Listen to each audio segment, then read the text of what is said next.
topics and opinions expressed in the following show are solely those of the host and their guests and not those of W4CY Radio, its employees, or affiliates. We make no recommendations or endorsements for radio show programs, services, or products mentioned on air or on our web. No liability, explicit or implied, shall be extended to W4CY Radio or its employees or affiliates. Any questions or comments should be directed to those show hosts. Thank you for choosing W4CY Radio.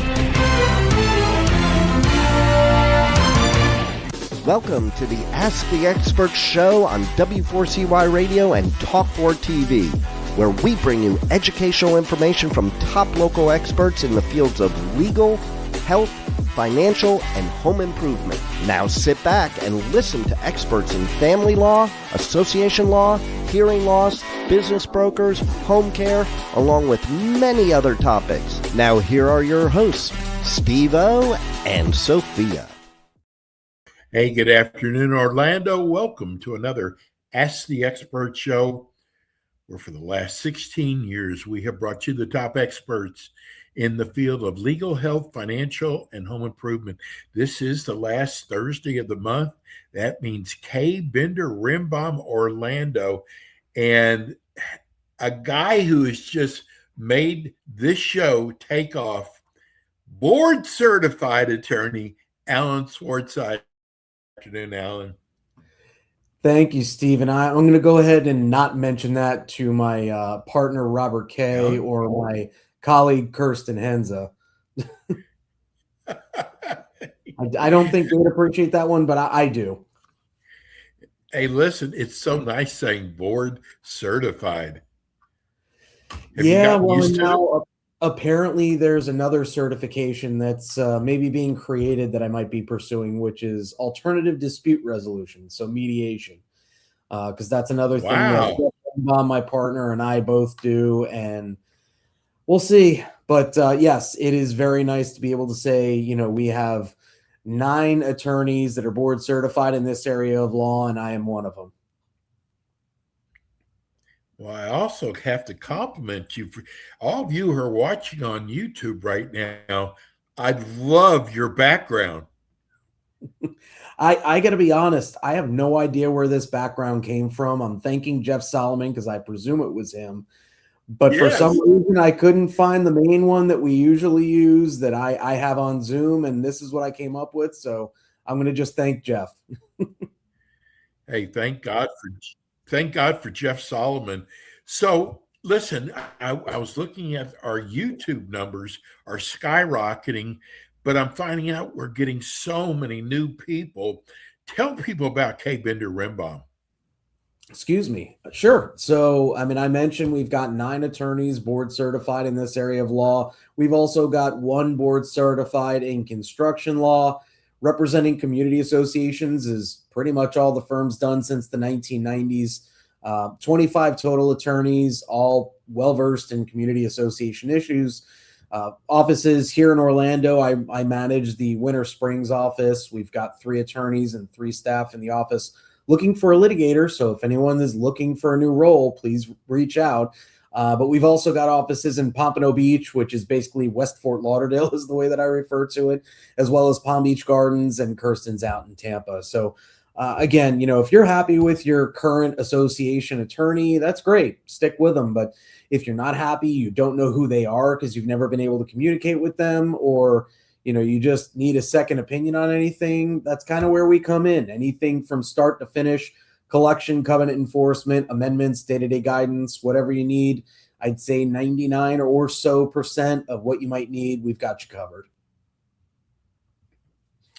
Well, I got to tell you, what we do with this show is we have our listeners write in their questions every month. And as you saw this month, we have got a ton of questions.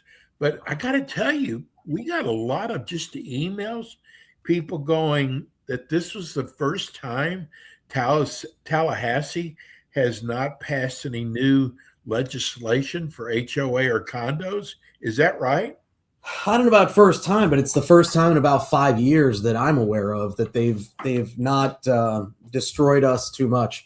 The good news, and I will say it's good news, I call it good news, House Bill 657, which was what I call the HOA Terminator Bill, It did pass the Florida House, but the session ended, the legislative session ended before it could reach the Senate, before it could reach the governor. So as of now, it's dead. Now, my understanding is that the intent is to have a special legislative session. My understanding is further that this is not one of the issues that the legislature intends to address during that special session. So all we can do as of now is pray that, as you mentioned, Steve, the legislature left us alone for a year and we get to just kind of digest what's gone on for the last few years. And, hopefully some of the fixes come in next year for the things that happened the last few years.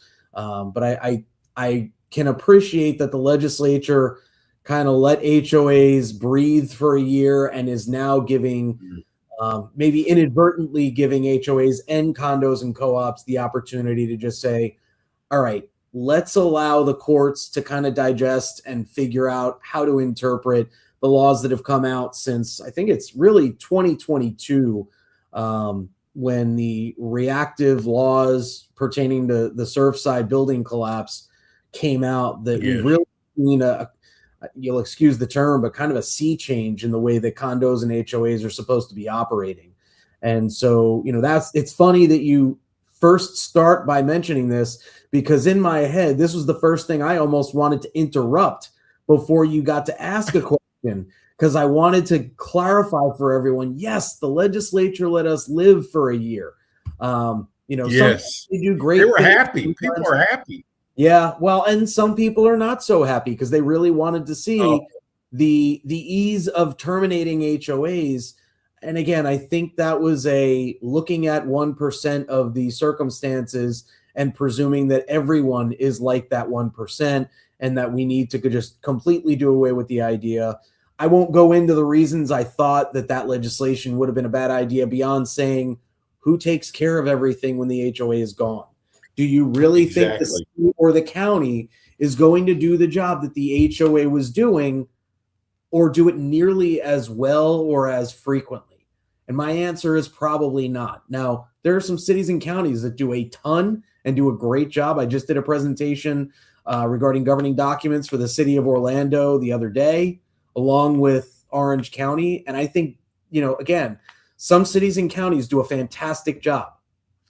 They do a lot of work. They work hard, but some don't. And some don't consider code enforcement to be the most important part of their job. And if that's the case that you're going to look at, I don't know that it's a great idea to have no one that's obligated to govern these, especially if you look at like the stormwater areas. Okay, so we'll just have a bunch of flooding now. Great. That's what we're looking for, is doing away with the Karens, but now all of a sudden our communities flood because no one maintains the stormwater, the stormwater facilities. So I'll leave it at that. But yes, very good point, Steve. Nothing that's directly HOA or condo specific passed this year. It's going to make it a really interesting year for our legal update classes, because I don't know what the hell we're going to teach. But, we'll look at, I guess, some case law that's come out over the last year and some of the tangential issues, because there are some corporate issues and some non-condo and HOA relevant issues that we might add in. But I don't see how that's going to be a 2-hour class like it has been historically for this year, because we're just not used to, anymore, at least, not used to there being nothing that is wholly, I was going to say something, but I'll skip it because we're on the air. Basically, good Lord, what are they doing here, and how do we make sure that we do it right? And so that just didn't happen this year. And it's from my perspective, a good thing that we can spend another year fixing, the way that we're dealing with some of the new statutes that have come out over the last 3-4 years.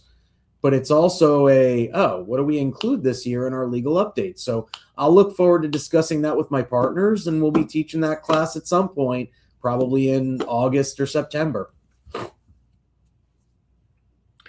Alan, I cannot even imagine these not having an HOA association with all that has to be done. I can't even imagine that. Well, I think the biggest problem in not having it is not having it, because there are plenty of places in Florida that don't have HOAs. Yes. There are plenty in Orlando Right. area. There are plenty in Orange County, Osceola. I mean, you go to Lake, a lot of areas have no HOA, and especially up in Ocala.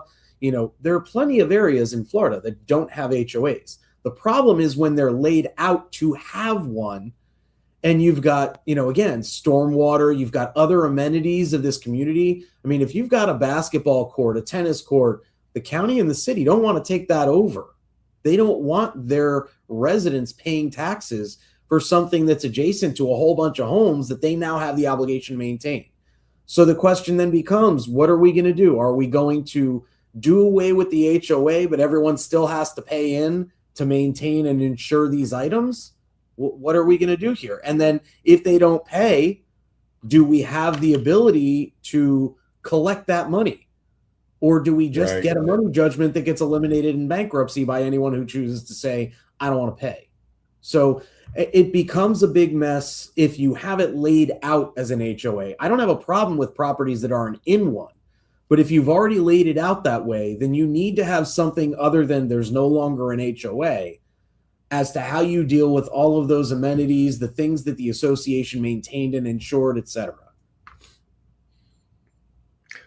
One of the articles there's a lot of articles out there, as you know. One of the articles I read, it was mostly centering around now you would be able to file a lawsuit against you're not filing it. You wouldn't have, if you don't have an association, you wouldn't be filing lawsuits, but they would mainly be saying it's easier to take a property to court. That was the whole mix of the whole article. And there's so much more to it, isn't there? There is. I mean, I don't know if they're trying to say that it's easier to take a lot and file a lawsuit against the owner if there's no HOA. I mean, that's insane to me, because the HOA statute explicitly says that an owner has the right to sue another owner for violation of the declaration, even if that doesn't necessarily impact the neighboring owner. So I don't really understand what the basis would be to even begin to make the argument that it's easy to sue your neighbor if there's no HOA involved. Now, to say you can't sue the HOA anymore, yeah, okay, because it doesn't exist anymore. But you have a better right, if you're operating under the HOA statute, to actually be able to sue your neighbor. Not that you necessarily want to, but under the HOA statute, I think it's 720-305, it explicitly says you have the opportunity to sue your neighbor. So I don't understand that argument at all. Maybe I need to find that article and read it. Maybe I'm missing something, but it makes no sense to me based on the way you've described it. But nothing's going to happen for at least a year. Is that right?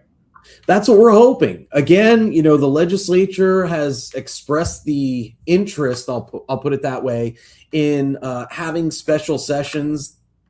There's no explicit intent to consider this issue during those special sessions, but I'll use the phrase that my favorite law professor used back in the day, and that a couple of my favorite colleagues use regularly. Nothing is safe when the legislature is in session. So you never know what they're going to decide when they set up these special sessions. Are they going to hit these issues, or are they going to let it go until next year, as you mentioned? I don't have the answer. Fortunately and unfortunately for everyone involved, I'm not a legislator. And I say fortunately because I guarantee you I'd screw it up just as badly. I do my best, but there are always going to be things that the legislature isn't able to think of unless they ask multiple attorneys who are practicing in this field on a regular basis. And over the last few years, it seems that they've just held back a little bit more in doing that.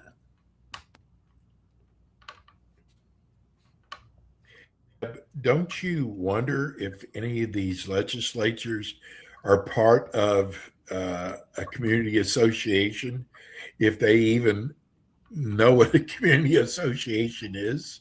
I don't question whether they're part of a community association. I question whether they've ever served on the board.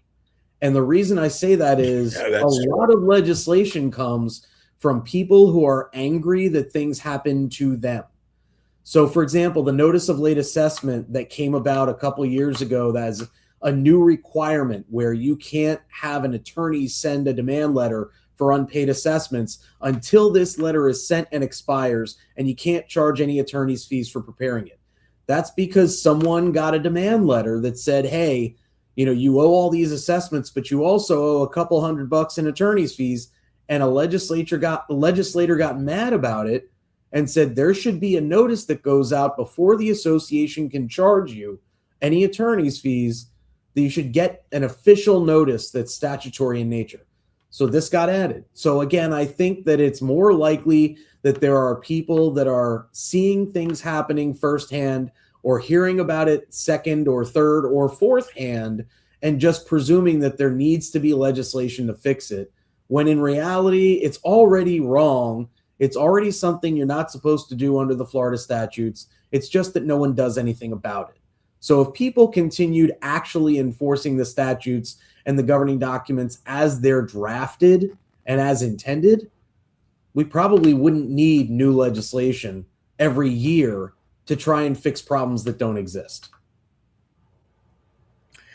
Your K. Bender Rimbaum offers a lot of educational programs. It's amazing the amount of free programs you offer.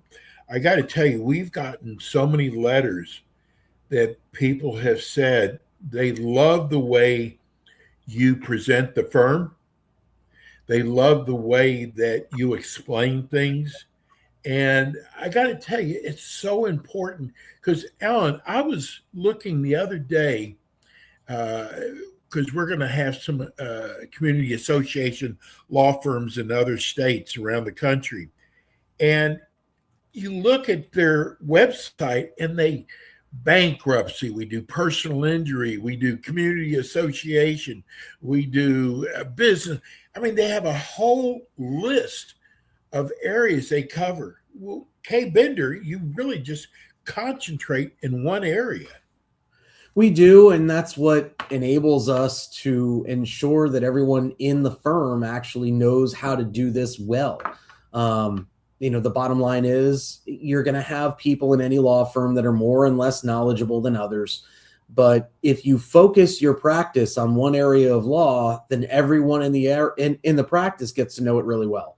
And, we all just think that that's a very important thing. We don't want to be a family law firm that says we also happen to do community association law. You really want someone who specializes in the issues involved in what you've got going on. Now, that's also why we've got someone who's board certified in construction law. Because if someone has a construction issue, I don't want to go to the guy that's never dealt with a construction issue. But we know that enough of our communities have those issues pop up. So, we have Jeff Green, who I trust inherently with anything construction related or litigation related because he runs our litigation team. And I've known the guy for 15 years. He does a great job. But, that's back to the original point. I think it's important to focus on something so that you can know it and do it well rather than just being a jack of all trades. And I never wanted to be involved in what they call a door firm. And what that means is if there's business that walks in the door, we'll take it. It's not, we'll do whatever comes in. And because of that, we have to throw a bunch of different areas of law on our website. This is what we do, period.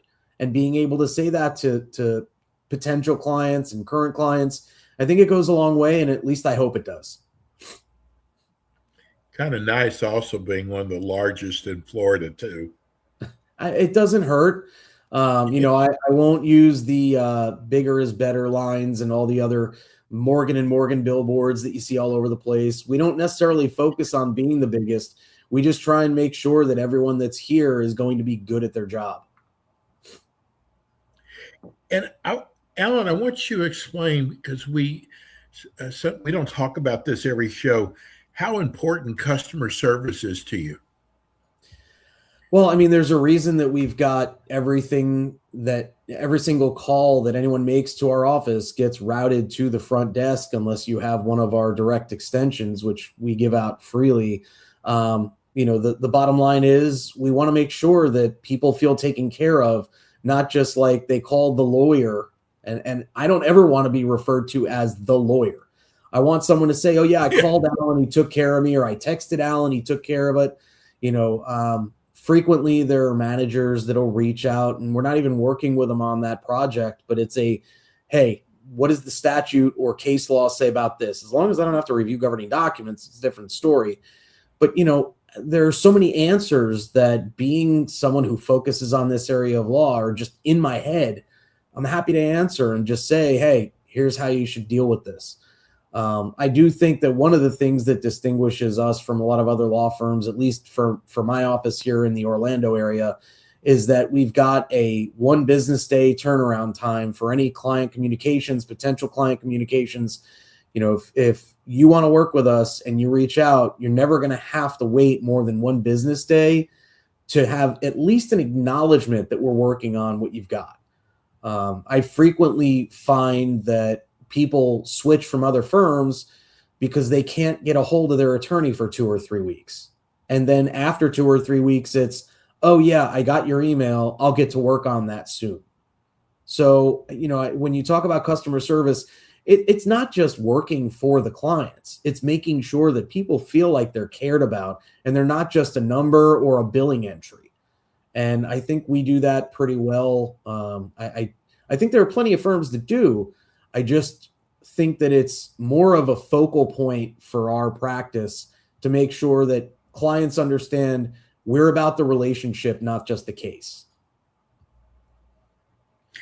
Well, I know why they put you in charge of the Orlando office, Alan. I didn't. You know what? We're gonna go to break, and we come back. You've got a lot of classes coming up, don't you? We do.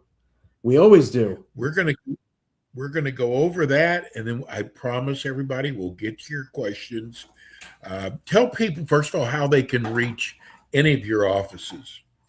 Sure. Well, the front desk is at 954-928-0680. That's for any office.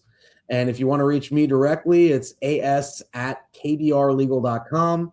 If you want our 800 number, it's 1-800-974-0680. So same thing. And you've got the greatest website too. Well, we're working on it. We try. Thank you. Okay, we're going to go to break. We'll be right back. We're here with board certified attorney Alan Swartzide. We'll be right back.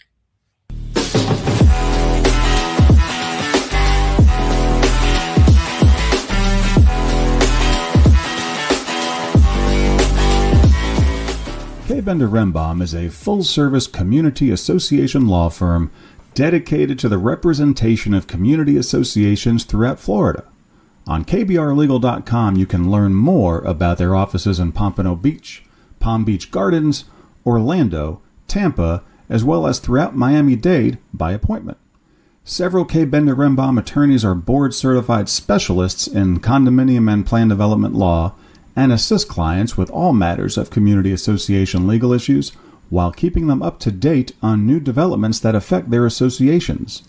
K. Bender Rembaum is also a well-known provider of free legal education for managers and board members. Contact K. Bender Rembaum today by calling 800-974-0680. That's 800-974-0680 to reach any of their locations.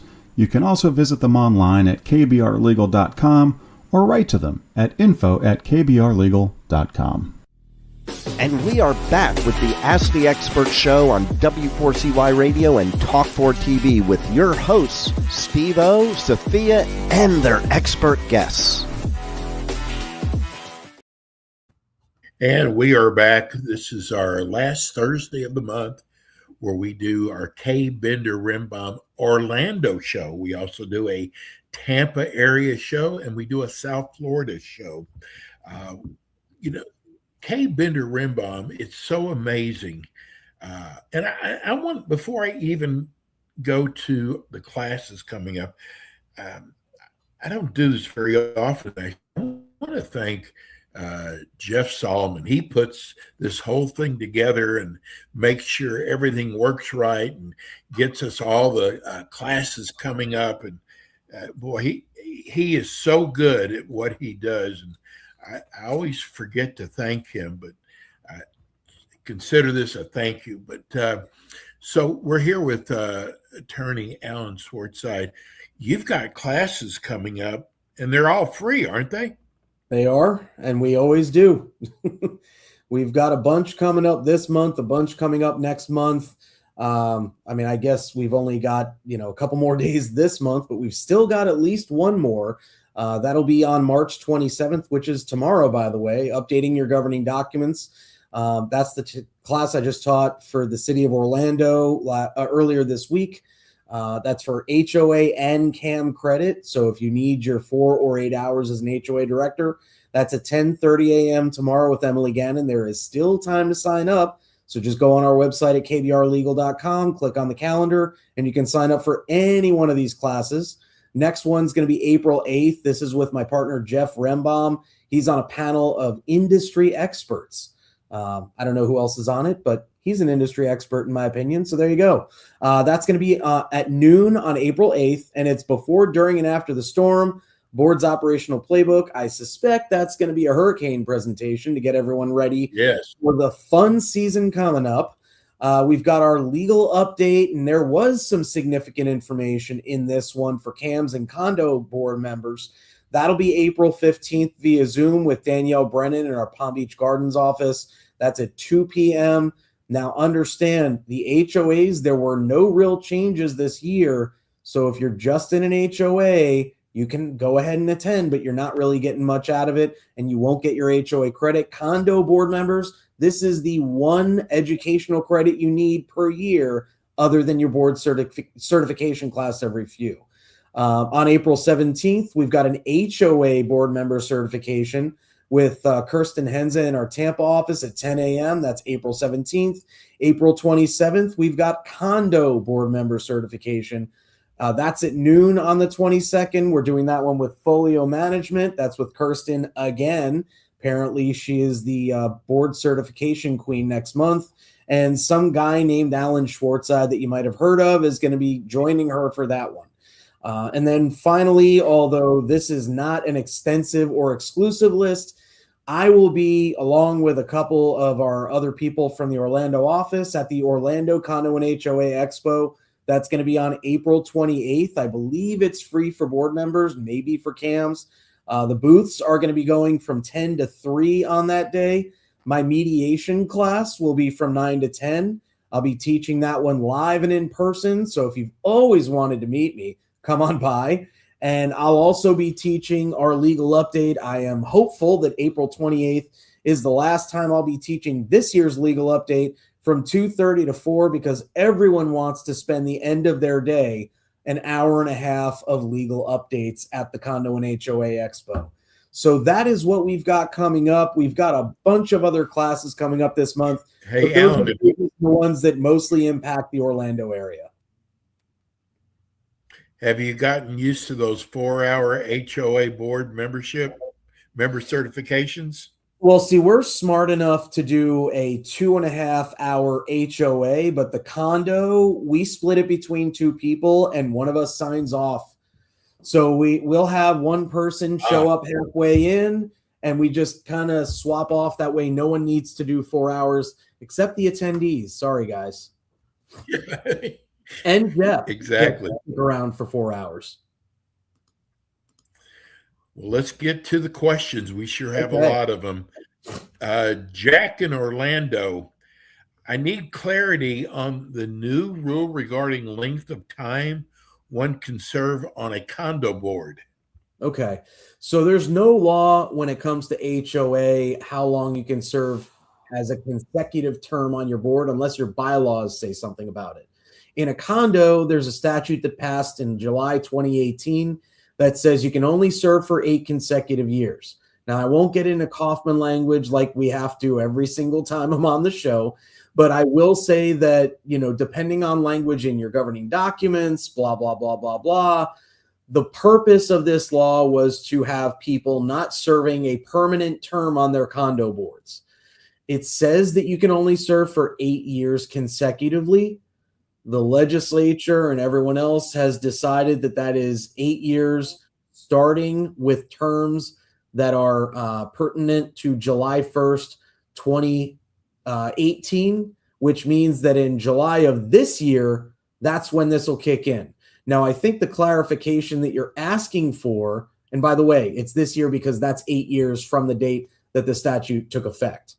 Okay, so the problem with it is that it's not really clear whether you can start a term that began before July and then have to come off the board, whether you can finish out that term, which I don't think is the case, or if you can't even start a term that includes through July if it's going to reach the 8-year point. My suggestion is it's not really clear.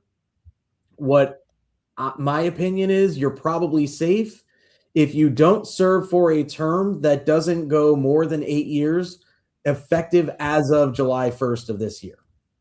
So in other words, if you've been on the board for 8 years as of July 1st, because of the date this statute actually passed, it's probably time to drop off so that you don't have anyone challenging whether or not you're eligible to continue serving on the board.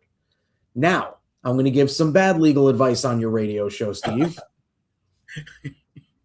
As a practical matter, if you don't think anyone's going to challenge this, maybe wait to see if anyone does, and then decide that as soon as someone does challenge it, you'd be willing to drop off or you'd fight it. So the answer is the statute's not 100% clear, but I think you're probably safe as long as you're not serving for more than 8 consecutive years to the day starting on July 1st. Excuse me. What else have we got, Steve? So let me say this.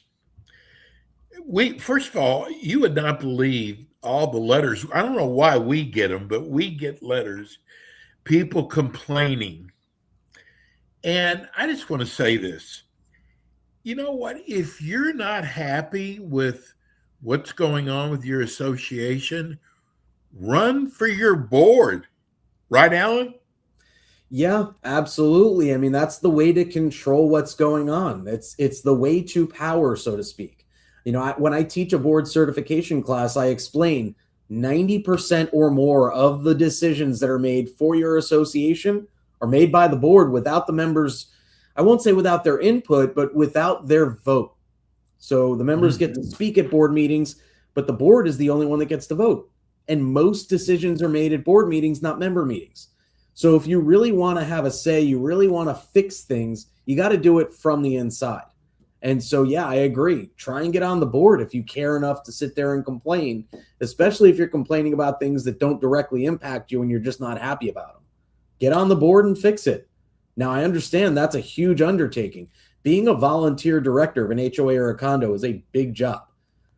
But you can't, it's kind of like when there's an election coming up and you don't vote. You can't really complain about the outcome if you choose not to show up. Exactly. You know, and they also want to know, do you feel like there's good qualifications a person should have to run for the board? Well, I mean, be willing to do what you're legally obligated to do is step one. You know, if you're not willing to take all the educational classes you're required to take, if you're not willing to try and learn the materials taught during those classes, I don't think you'd be a great director because you don't really care enough about the job to do the job. Right. Now, that may sound a little callous, but the reality is that if you aren't willing to spend in a condo a total of 5 hours maybe per year, making sure that you're up to date, and after you've taken your board cert 1 hour a year, if you're in an HOA and you're not willing to do a maximum of 10 hours a year to try and make sure that you are running that business correctly, maybe don't run it. And if you're just upset, you know, kind of let it go. Or, you know, I don't understand people that complain about having to take these classes. I've got the board of a massive community in Daytona that actually asked me to teach them independently their classwork, because they have to take 8 hours a year plus a board cert whenever they need it. And they just have me teaching the class. They all get together in one of their big rooms, and I don't know whether they have drinks or not because they're not on camera, and that's fine with me. But as long as they're listening and paying attention and hopefully asking some good questions, that's the whole purpose of this, is to get educated, to understand how to do the job. If you're not willing to do that, don't take the job. The other thing is, don't have a personal agenda. I'm getting on the board because someone sent me a violation notice. Not really the best reason to serve as a director of an HOA. Okay. Maybe, it'd be important to learn what your governing documents require before you move in, although I recognize that no one does that. And Jeff was kind enough just to text me just now, don't take it personally. Having the ability, and I know I get a little animated on the show sometimes, but when I'm with clients, when I'm mediating, I'm even keel. I don't yell at anyone. I can take criticism that might frustrate me, but this is the way that I speak. It's not, I can't believe you would do that. It's none of that. If you're going to use flowery language and you're going to be aggressive towards people, you're not the right person to be on the board. Maybe that's the opposite of the question that was asked, but I actually just did, for a management company, an entire class for an hour on some of the things that bad board members do. And I thought it went pretty well. Everyone kind of got a lot out of it. It's just it's harder to do the job well than to sit and take it easy and understand that people are going to hate you. People are going to hate what you're doing, no matter how good you do, because unlike the people that I'm describing as good board members, they don't really try to understand. All they're going to look at is, what are my assessments, and am I getting violation notices and collection notices? That's all people generally care about. Does the building look okay if you're in a condo? Do the amenities look okay? That's it. So you could do a terrible job, but if everything looks okay and you don't send out a violation notice, everyone will love you. Until they find out that the lack of maintenance, because you wanted to keep assessments low, means that they have to pay 10 to 15 times as much because you waited a while to do that preventative maintenance. So people that are willing to spend money, unfortunately, is another, I hate to say it, but a good characteristic for a board member. Let's go to Trish in Orlando. Is a NDA something a board should consider for members, or is it an ethics policy more appropriate? An NDA is a non-disclosure agreement, and anything that an association does, unless it's privileged and discussed with counsel or a discussion about employees, is required to be done in the open. So those are kind of contradictory terms. You can't really have an NDA for a community association because any document that's created is an official record, and most likely, unless it's one of the exempt documents described in the Florida statutes, it's got to be open for inspection by any member. So an NDA is something that candidly just doesn't work for a community association. Okay. Barry in Sanford, what criteria do you recommend for an HOA to foreclose on a house? Do they owe you money? If yes, foreclose. It's seriously that simple, because when you don't use that as the criterion, and I'm being a little facetious, how long has it been delinquent? My perspective is, once that debt is 60 to 90 days past due, they're not coming clean until you send out your demands. Now, keep in mind, when you say to foreclose, that's a different story, but you got to get that process started, because otherwise all you're doing is letting that accumulate, letting that balance increase, and making it harder for the person to pay that off. And as I mentioned earlier, your first statutory notice is one that you can't charge attorney's fees for. So why not send it out? It's basically a courtesy notice, even though it's required by law. So I don't see a reason to wait more than 60, 90 days to get that notice out. And if people don't pay within 30 days after that, then they're at least 90, 120 days past due. And why would you not send that over to council and keep that collection process moving until you get paid? The important thing to keep in mind when it comes to collection of your delinquent assessments, those assessments are based on your budget. And unless you have a huge anticipated bad debt category in your budget, every time you don't collect an assessment, you're basically telling all of your members, we don't care whether we have enough money to do what the association needs throughout the course of the year. We're going to just go ahead and ignore it. And what eventually happens when the next budget comes around is you do have that bad debt, and you're now putting it on all of the other members to pay for this person that's not paying. So I would be much more inclined to say, if it's 60 or 90 days, start that process. Now, if the owner reaches out and says, I want a payment plan, yeah, absolutely. As long as the timeline is reasonable and there are real consequences if they default, meaning they don't pay on time, absolutely. I'm fully in favor of having your attorney draft up a proposed payment plan agreement that you can then use as a form anytime someone wants a payment plan going forward before it reaches the attorney stage.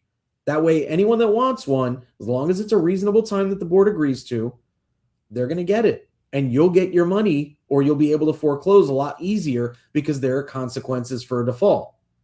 But if you choose not to do that collection work, all you're doing is hurting all of your members and the corporation that, again, you're supposed to be running as a business. You can't decide based on what you think of each individual circumstance. There's a legal term for that. It's selective enforcement. So if you take every collection matter on a case-by-case basis, you're basically setting yourself up for failure. I recommend that every community have a collection policy that says when you're going to start collection, what you're going to do, etc., what interest and late fees accrue, what settlement terms you'd be willing to accept for a payment plan, and just follow it to a T. That way, not only is it easy to make sure that you're not messing that up, but you also don't need a board vote every single time someone goes delinquent, so you're not holding up that process. So that's a lot of words to say, collect your debts. So, Alan, since Alan's got, I'm gonna read this because Alan's got such low self-esteem, and he needs to hear stuff like this. Penny in Orlando said, "Our board all watches your show each month. We really appreciate your seminars. I love the new HOA certification classes." No question. I just wanted to read that, kind of boost your ego a little. All right. Well, thank you, Penny, if you're actually out there. And thank you, Steve, if Penny's not out there. Yeah. Okay, let's go to Jim and Pompano. Can we ask for too much as a board in regards to support animals? We haven't had a support animal question in a while. So we've got an entire class on fair housing and emotional support and service animals.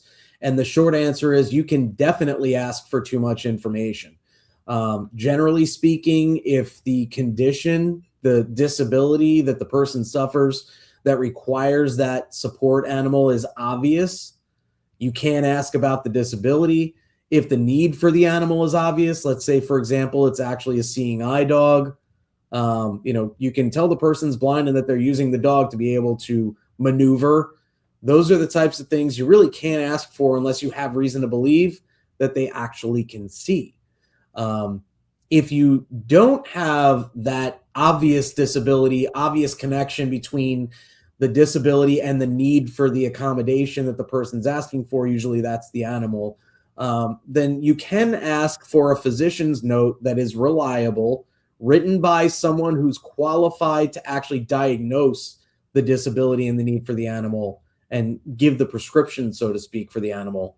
And if that says that they have a disability, that the person that made the diagnosis is qualified to do it, and that the disability causes a need for that animal or whatever accommodation is requested, that causes the need for it. Not that it would be helpful, by the way, that it is a need in order to properly use the facilities and have an equal opportunity and equal enjoyment of those facilities that you offer at your community or of their property, then you have to allow it without asking for more.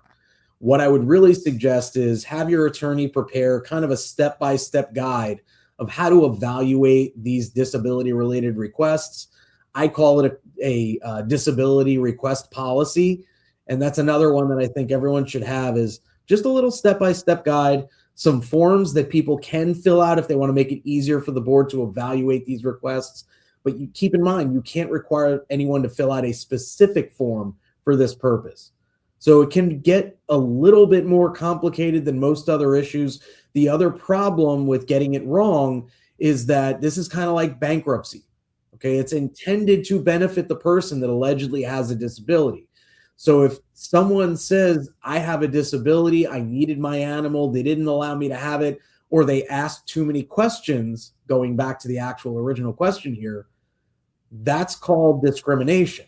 Now, even if you prove that it wasn't discrimination, unless you can prove that the owner or the resident or whoever it was requested the accommodation in bad faith, meaning they had no basis to know or no basis to believe that the association was wrong in denying this thing, you don't get your fees and costs back even if you win.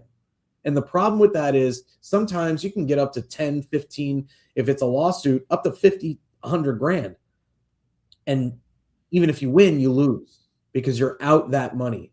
So my suggestion is to be very careful when people make those requests. There is a statute that says if you fabricate the information, that is a crime in and of itself.